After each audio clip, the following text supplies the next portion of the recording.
नमस्कार, मैं सचिन कुमार। स्वागत है आपका उत्तराखंड लाइव में। शुरू कर लेते हैं अभी के हेडलाइन से। सीएम धामी का कांग्रेस पर बड़ा हमला, कहा मुस्लिम यूनिवर्सिटी की बात करने वालों को हो रही केदारनाथ की चिंता, लैंड जिहाद कराने का भी आरोप लगाया।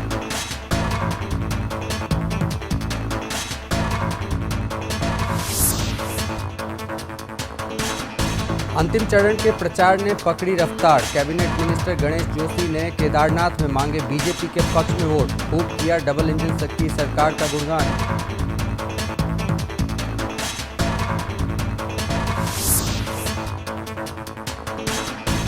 उपचुनाव में कांग्रेस का प्रचार जारी, प्रदेश कांग्रेस के दिग्गज नेताओं ने डाला केदारनाथ में डेरा, प्रदेश अध्यक्ष का दावा, भाजपा से हैं लोग नाराज, हमारी जीत तय।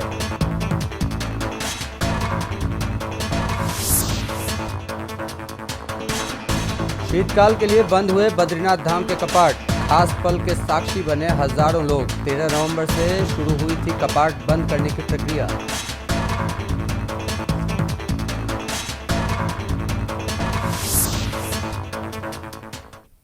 खबरें विस्तार से। केदारनाथ उपचुनाव को लेकर माहौल गर्मा गया है। अब तक जहां कांग्रेस सरकार पर केदारनाथ यात्रा कुमाऊं की ओर डाइवर्ट करने का आरोप लगा रही थी, तो वहीं अब मुख्यमंत्री पुष्कर सिंह धामी ने सीधे कांग्रेस पर पलटवार करते हुए कहा है कि मुस्लिम यूनिवर्सिटी की बात करने वाले चुनाव के समय केदारनाथ की बात कर रहे हैं। आपको बता दें कि सीएम धामी ने चोपता तल्ला रुद्रप्रयाग में एक जनसभा को संबोधित किया था। इस दौरान मुख्यमंत्री पुष्कर सिंह धामी ने मुस्लिम विश्वविद्यालय के मामले में कांग्रेस को घेरते हुए कहा कि देवभूमि में कांग्रेस की सरकार के किसी भी प्रधानमंत्री ने कभी केदारनाथ की चिंता नहीं की। अब भाजपा के शासन में केदारनाथ की तरक्की को देखकर कांग्रेस नेताओं को परेशानी हो रही है। जिन्होंने देवभूमि में मुस्लिम यूनिवर्सिटी बनाने की बात की थी, आज वह चुनाव के समय केदारनाथ की बात कर रहे हैं। जिन्होंने राज्य में कई अवैध मजारें बनवा दी और उन पर हरी पीली चादर चढ़वा दी, जिन्होंने लैंड जिहाद को बढ़ावा दिया और बहु बेटियों को भुला दिया, और आज उन्हें बाबा केदारनाथ की चिंता हो रही है। अपने शासनकाल में इन्होंने अवैध मजारें बनवा दी पूरे उत्तराखंड के अंदर, हरी पीली चादरें चढ़वा दी, घुसपैठियों को बुला दिया, लैंड जिहाद को बढ़ा दिया, और आज ये लोग बाबा केदार की बात करते हैं, बद्रीनाथ धाम की बात कर रहे हैं। भाइयों बहनों, आश्चर्य होता है, जो लोग मुस्लिम यूनिवर्सिटी बनाने की बात कर रहे थे, आज चुनाव आ गया तो उनको केदारनाथ प्रतिष्ठा की याद आ जाती है, यात्रा निकालने लगते हैं, झूठ बोलने लगते हैं, कभी शिला की बात करने लगते हैं। कैबिनेट मंत्री गणेश जोशी ने केदारनाथ विधानसभा उपचुनाव प्रचार के निमित्त सतेरा खाल ग्राम पंचायत और अगस्त्य मुनि के ग्राम पंचायत जगोठ और ऊखी मठ के पाली थापंज गांव गुप्त काशी में जनसंपर्क कर कार्यक्रम में उपस्थित जन समूह और मातृशक्ति से भाजपा प्रत्याशी आशा नौटियाल के पक्ष में मतदान की अपील की।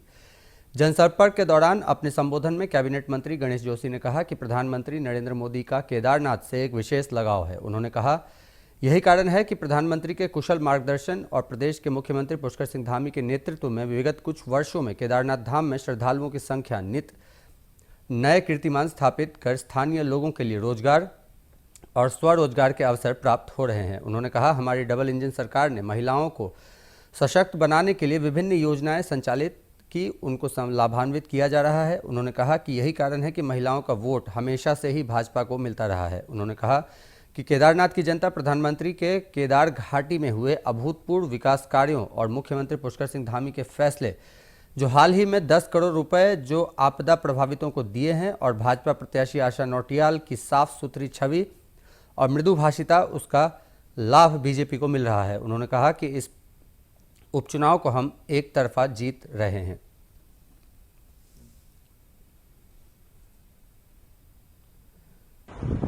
पुष्कर सिंह धामी सरकार के फैसले, जो हाल ही में 10 करोड़ रुपये मरहम उन्होंने यहाँ के आपदा प्रभावितों के लिए दिया है, और प्रत्याशी की साफ सुथरी छवि, मृदु भाषिता, उसका लाभ भारतीय जनता पार्टी को मिल रहा है, और इस चुनाव को हम एक तरफा जीत रहे हैं। मैं 6 दिन पहले यहाँ पर रहा हूँ, अभी 7 दिन से यहाँ पर हूँ। अभी सतेरा खाल, जगोट, अगस्त मुनि, गुप्त काशी क्षेत्र में गया। यहाँ के लोगों ने मन बना लिया है कि हम आशा को वोट करेंगे। केदारनाथ उपचुनाव में कांग्रेस का प्रचार भी जोरों पर है। प्रदेश अध्यक्ष करण माढ़ा समेत कांग्रेस के दिग्गज नेता हरीश रावत, यशपाल आर्य, गणेश गोदियाल, प्रीतम सिंह, भुवन कापड़ी और प्रदेश के ज्यादातर कांग्रेसी विधायक केदारनाथ में डेरा डाले हुए हैं और कांग्रेस उम्मीदवार मनोज रावत के पक्ष में वोट की मांग कर रहे हैं। एक तरफ जहां कांग्रेस के प्रदेशाध्यक्ष करण माढ़ा केदारनाथ को लेकर सरकार पर प्रहार कर रहे हैं, तो वहीं कांग्रेस के वरिष्ठ नेता और पूर्व मुख्यमंत्री हरीश रावत पूरे जोश के साथ प्रचार में जुटे हैं। कांग्रेस का दावा है कि जैसे मंगलोर और बद्रीनाथ में बीजेपी ने धूल चाटी है, वैसे ही केदारनाथ में भी बाबा बीजेपी को हराएंगे और जनता का आशीर्वाद कांग्रेस को मिलेगा। कांग्रेस प्रदेशाध्यक्ष करण माढ़ा का दावा है कि जनता बीजेपी की नीतियों से केदारनाथ में त्रस्त हो चुकी है और वहां की जनता भाजपा की नीतियों से परेशान है। जीत निश्चित ही कांग्रेस की होगी।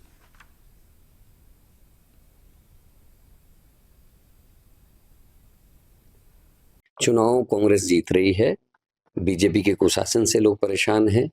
केदारनाथ यात्रा या चारधाम यात्रा को जिस तरीके से बीजेपी ने बर्बाद किया है पिछले 2-3 सालों में, उससे वहां का व्यापार घटा है और लोगों में खासी नाराजगी उस बात को लेकर है। अस्पताल और स्कूलों की हालात ठीक नहीं है।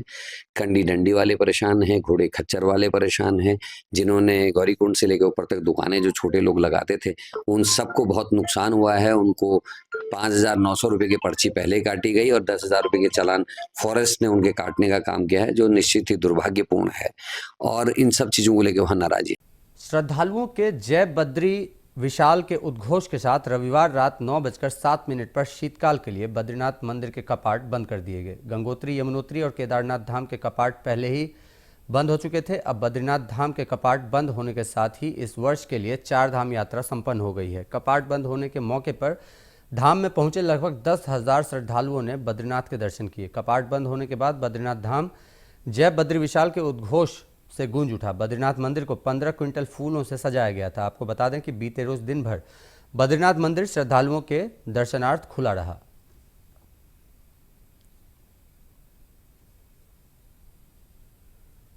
देहरादून डीएम की शहर को बाल भिक्षावृत्ति से मुक्त करने की कवायद परवान चढ़ते दिख रही है।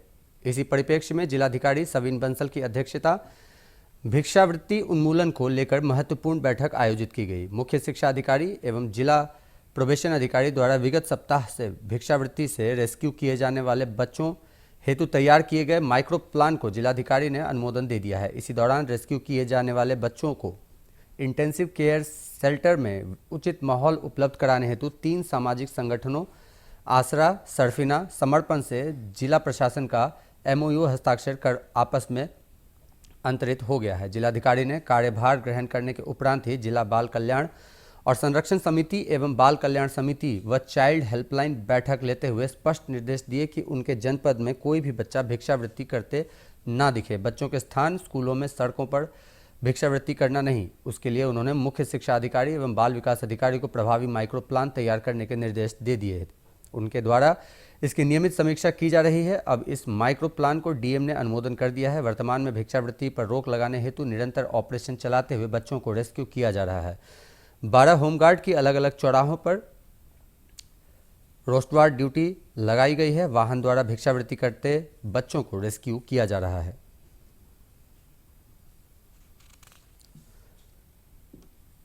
और तत्पश्चात उनको हम अपने इंटेंसिव केयर शेल्टर में लाकर ट्रांसफॉर्म करेंगे फॉर अ फ्यू वीक्स और मंथ्स, कि जिससे उनका जो एक बिहेवियरल चेंज है, जो एक उनका एफिनिटी है टुवर्ड्स स्टडीज़, वो हम बढ़ा सकें और फिर फॉर्मल एजुकेशन से उनको लिंक कर सकें।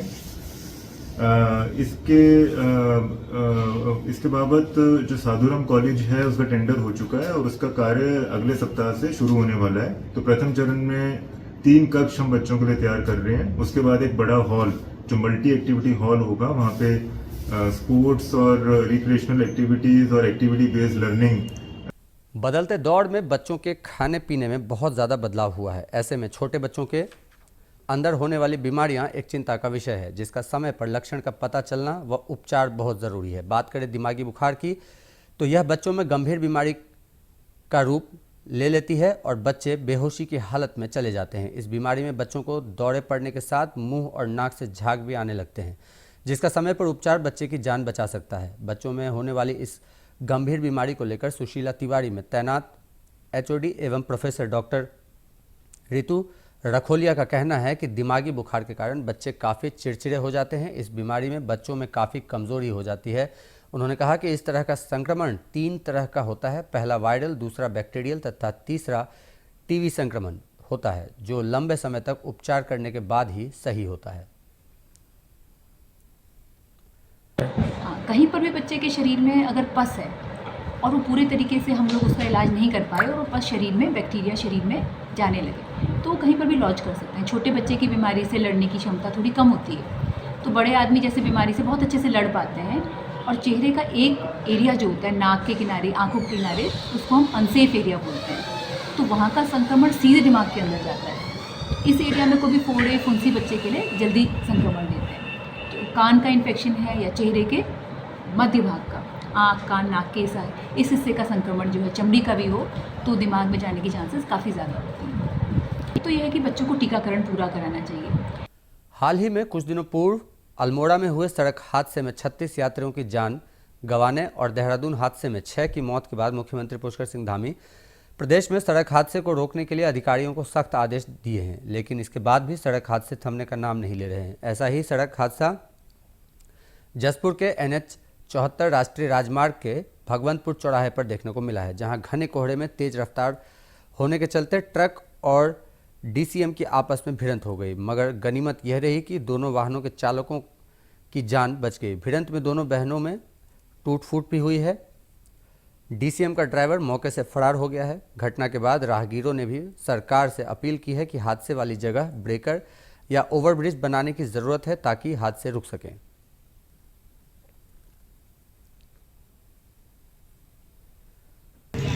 कोहरा बहुत ज़्यादा था और इस वजह से उस गाड़ी में जब इमरजेंसी पहुँच रही है तो मेरी कंट्रोल नहीं हुआ, वो पिकअप में जाके लगी, मेरी गाड़ी उस गाड़ी में जाके लगी और ये हादसा है। और दूसरी बात यह है कि यहाँ कोई भी, वैसे तो यहाँ पे जिस हिसाब से जो चौराहा है यहाँ पे एक ब्रिज होना चाहिए। अब ब्रिज ना हो तो यहाँ पे कोई ब्रेकर हो जिससे ये हादसा जो था वो टल सकता था। उधम सिंह नगर जनपद के रुद्रपुर कोतवाली पुलिस ने फर्जी तरह से इंश्योरेंस कंपनी से क्लेम लेने के मामले में 3 इंश्योरेंस कंपनी में सर्वे करने वाले कर्मचारियों को गिरफ्तार किया है। जिले के SSP मणिकांत मिश्रा के द्वारा पुलिस कार्यालय में खुलासा करते हुए बताया गया कि वर्ष 2023 में कोतवाली में मुकदमा दर्ज किया गया था, जिसमें United India insurance company limited से फर्जी तरह से 3 करोड़ 53 लाख रुपए का फर्जी क्लेम लेने के मामले में मुकदमा दर्ज किया गया था। पुलिस ने इस मामले में वरिष्ठ शाखा प्रबंधक अश्विनी सक्सेना और उप शाखा प्रबंधक हेमंत जगपंगी को पहले ही गिरफ्तार कर जेल भेजा गया है। इस मामले में फरार चल रहे 3 आरोपी दिनेश कुमार कटियार, सुमित गुप्ता, प्रसून कुमार दीक्षित को गिरफ्तार किया है। पुलिस द्वारा तीनों आरोपियों को न्यायालय में पेश करने की कार्रवाई की जा रही है।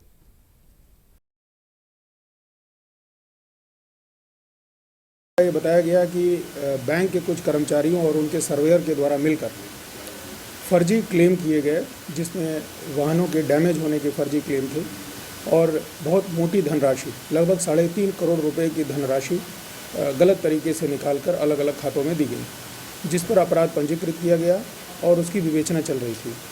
इसमें आज 3 लोगों को न्यायालय के समक्ष प्रस्तुत किया जा रहा है, जिसमें दिनेश, सुमित और प्रसून 3 लोग गिरफ्तार किए गए हैं। उत्तराखंड गौ सेवा आयोग के अध्यक्ष पंडित राजेंद्र अंथवाल ने गौ माता को सड़कों पर नहीं छोड़ने के पूरे प्रदेश की जनता से अपील की है। कोटद्वार में मीडिया को जारी अपने एक बयान में राजेंद्र अंथवाल ने कहा कि जिस प्रकार हिमालय और गंगा हमारी संस्कृति की पहचान है, उसी प्रकार गाय माता भी हमारी संस्कृति का हिस्सा है। लिहाजा गौ माता को सड़कों पर छोड़कर पाप का भागीदार ना बने। नगाधिराज हिमालय का हम पर बरदस्त है, माँ गंगा की कृपा है।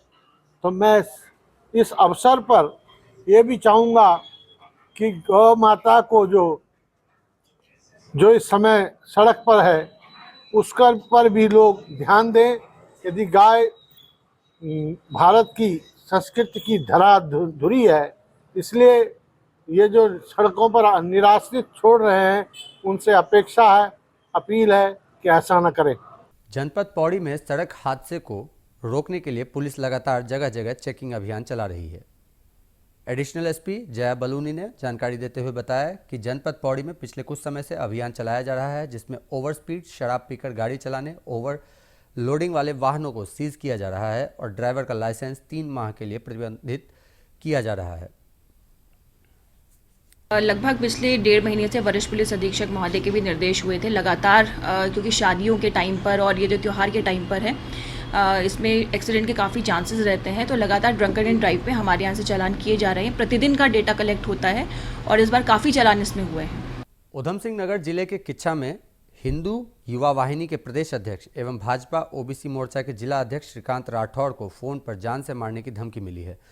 अज्ञात व्यक्ति द्वारा लगातार भाजपा नेता श्रीकांत राठौड़ के साथ साथ यूपी के मुख्यमंत्री योगी आदित्यनाथ को जान से मारने की धमकी दी जा रही है। भाजपा नेता की शिकायत पर किच्छा पुलिस ने मामला दर्ज कर जांच शुरू कर दी है। उधम सिंह नगर के किच्छा विधानसभा क्षेत्र में श्रीकांत राठौड़ की पहचान तेज तर्रार हिंदूवादी कार्यकर्ता के रूप में जानी जाती है। बताया जा रहा है कि अज्ञात व्यक्ति द्वारा भाजपा नेता को जान से मारने की फोन पर धमकी दी गई है। भाजपा नेता श्रीकांत राठौड़ ने आरोप लगाया कि लिखित शिकायत दिए जाने के बाद पुलिस प्रशासन द्वारा उनसे कोई संपर्क नहीं किया गया। उन्होंने स्थानीय पुलिस प्रशासन की कार्यप्रणाली पर सवाल उठाते हुए कहा कि अगर जल्द ही प्रशासन द्वारा कोई कार्रवाई नहीं की गई तो किच्छा पुलिस के खिलाफ सैकड़ों की संख्या में कार्यकर्ताओं द्वारा कोतवाली में धरना प्रदर्शन किया जाएगा।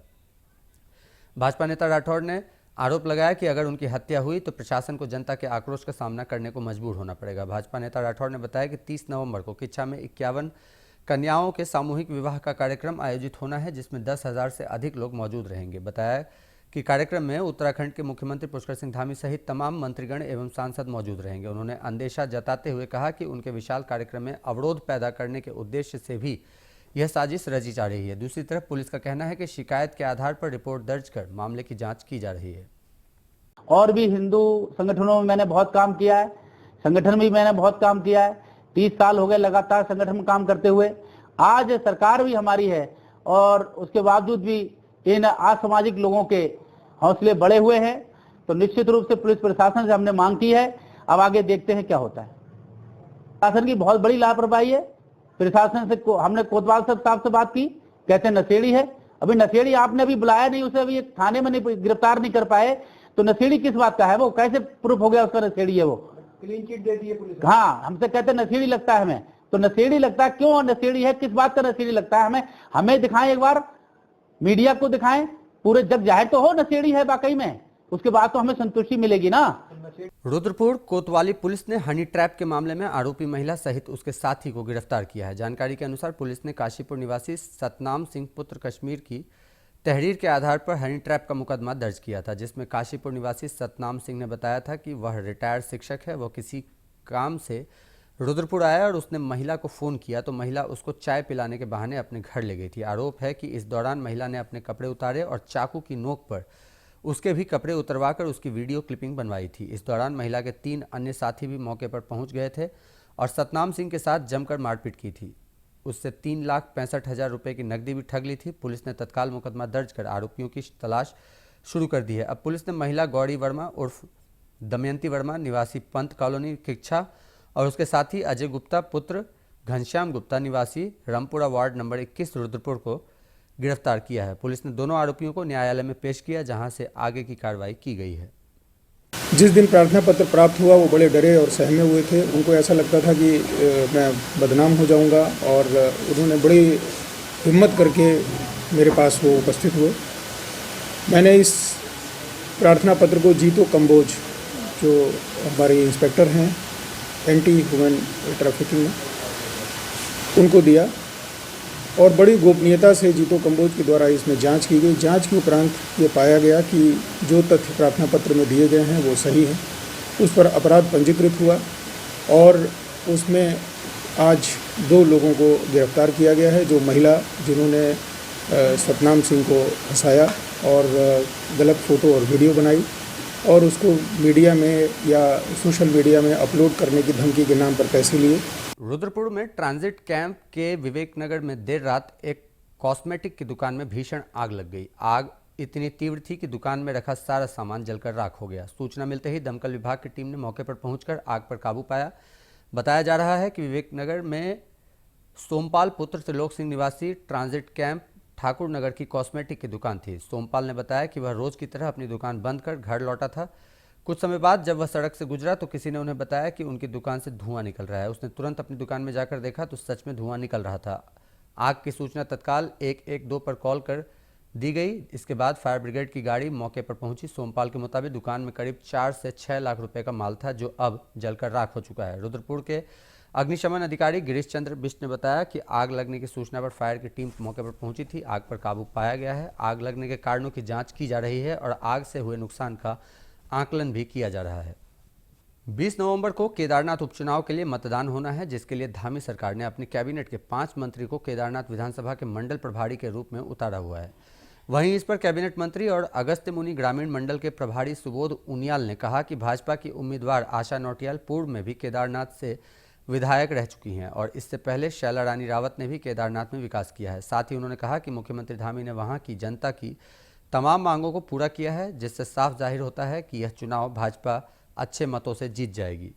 जिस तरह जब शैला जी जो चली गई, उन्होंने काफ़ी काम सरकार में रहते हुए किया और उसके बाद जो शैला उनके मुख्यमंत्री लगातार वहाँ गए और मुख्यमंत्री ने तमाम वहाँ पर जो उनके लोगों की मांगे थी उनको पूरा करने का काम किया। तो निश्चित ये एक एज भारतीय जनता पार्टी की बात है और अच्छे मतों से चुनाव की जाए। सार्वजनिक स्थानों पर जाम छलकाने वालों के खिलाफ पुलिस ने अभियान तेज कर दिया है। दून पुलिस शहर के अलग अलग हिस्सों में अभियान चलाकर जाम छलकाने वालों के खिलाफ कड़ी कार्रवाई कर रही है, जिससे अब तक 1800 से ज़्यादा चालान किए गए हैं, जिसमें 5 लाख से ज़्यादा धनराशि अब तक वसूली गई है।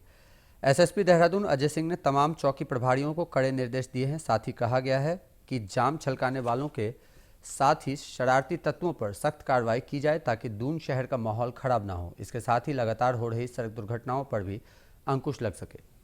देखिए, ये जो सार्वजनिक स्थानों पर शराब पीने की शिकायत है, क्योंकि आमजन जो उन रास्तों से जाते हैं, खासकर कभी टूरिस्ट जो बाहर से आते हैं उनकी शिकायत रहती है, लोकल लोग की भी रहती है कि कुछ ऐसे स्थान हैं चिन्हित जहां पर लोग गाड़ियों में बैठकर या खुले स्थान पर शराब या मदिरा सेवन करते हैं।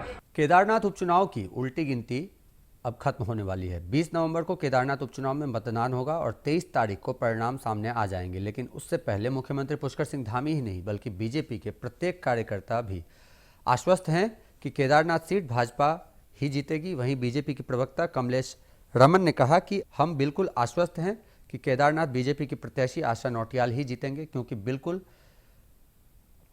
प्रधानमंत्री द्वारा व उत्तराखंड सरकार द्वारा कराए गए कार्यों में केदारनाथ की जनता खुश है और वही केदारनाथ में सबसे अधिक वोटर भी महिलाएं हैं और मातृशक्ति का आशीर्वाद हमेशा बीजेपी को मिलता आया है। इस बार भी मातृशक्ति का आशीर्वाद बीजेपी को ही मिलेगा। राजधानी देहरादून के IRDT सभागार में 4थी बटालियन दी गढ़वाल राइफल्स के पूर्व सैनिकों और परिवारजनों ने अपना नूरानांग युद्ध सम्मान दिवस बड़े ही धूमधाम से मनाया। इस दौरान सभी ने नूरनांग युद्ध के शहीदों को याद किया, तो वहीं अन्य सैनिकों को सम्मानित भी किया गया, जिसके चलते रिटायर्ड मेजर जनरल यादव ने कहा कि 17 नवंबर 1962 को हमारी गढ़वाल राइफल्स की पलटन ने एक बहुत ही ऐतिहासिक लड़ाई लड़ी थी, जिसमें हमने चीनियों को मात दी थी और उनमें से राइफलमैन जसवंत सिंह, नायक त्रिलोक सिंह और राइफलमैन गोपाल सिंह ने मुख्य किरदार निभाया था। साथ ही उन्होंने कहा कि आज उसी युद्ध स्थल पर एक विशाल भवन है, जिसे जसवंतगढ़ मेमोरियल के नाम से जाना जाता है।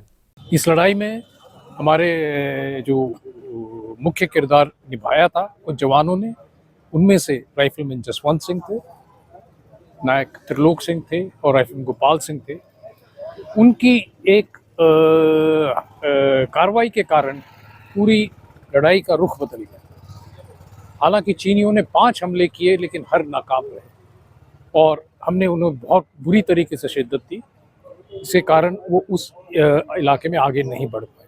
देहरादून में हुए भीषण सड़क हादसे में 6 युवाओं की मौत के बाद ऐसे हादसों की पुनरावृत्ति ना हो, इसके लिए देहरादून की मित्र पुलिस युवाओं के लिए जन जागरूकता अभियान चला रही है। इसी बात पर देहरादून के SP सिटी प्रमोद कुमार ने कहा कि कॉलेजों में अभियान चलाकर हम युवाओं को अपील कर रहे हैं कि वह अपने वाहन को उतनी ही रफ्तार से चलाएं जितने में वह नियंत्रित कर सकते हैं।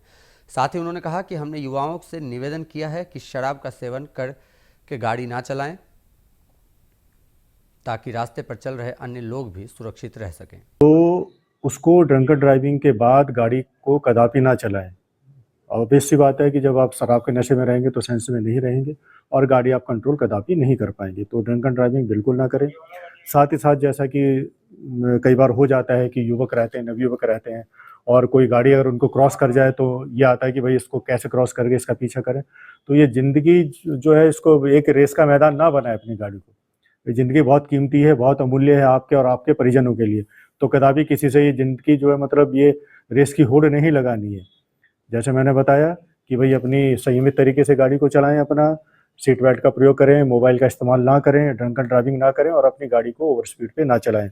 नैनीताल जिले के प्रसिद्ध घोड़ा लाइब्रेरी, जिसका जिक्र मन की बात कार्यक्रम में प्रधानमंत्री मोदी कर चुके हैं, यह लाइब्रेरी एक और नूतन आयाम विकसित करने जा रही है। संकल्प यूथ फाउंडेशन के तत्वाधान में 8 जनवरी 2025 से 14 जनवरी 2025 तक कोटबाग नैनीताल में घोड़ा लाइब्रेरी पहाड़ पछयाण महोत्सव 2025 आयोजित किया जा रहा है। कोर कमेटी के साथ बैठक के उपरांत संकल्प यूथ फाउंडेशन के अध्यक्ष एवं घोड़ा लाइब्रेरी के संस्थापक शुभम बदानी ने बताया कि यह महोत्सव उत्तराखंड की लोक संस्कृति, पुस्तक और प्रकृति का अनोखा संगम होगा। महोत्सव में 2 दिवसीय पुस्तक मेला, विभिन्न शैक्षणिक प्रतियोगिताएं, झूले, ड्रैगन सर्कस इत्यादि खेल सामग्री, उत्तराखंड के प्रसिद्ध लोक गायकों की सुंदर प्रस्तुतियां, स्थानीय लोक कलाकारों की सुंदर प्रस्तुतियां, देश के विभिन्न राज्यों से आए हुए शिक्षाविदों के साथ पैनल डिस्कशन, उत्तराखंड के परंपरागत खेलों पर आधारित प्रतियोगिताएं आदि कई सारी नवीन गतिविधियां आयोजित की जाएंगी। प्रतियोगिताओं में प्रतिभाग करने के लिए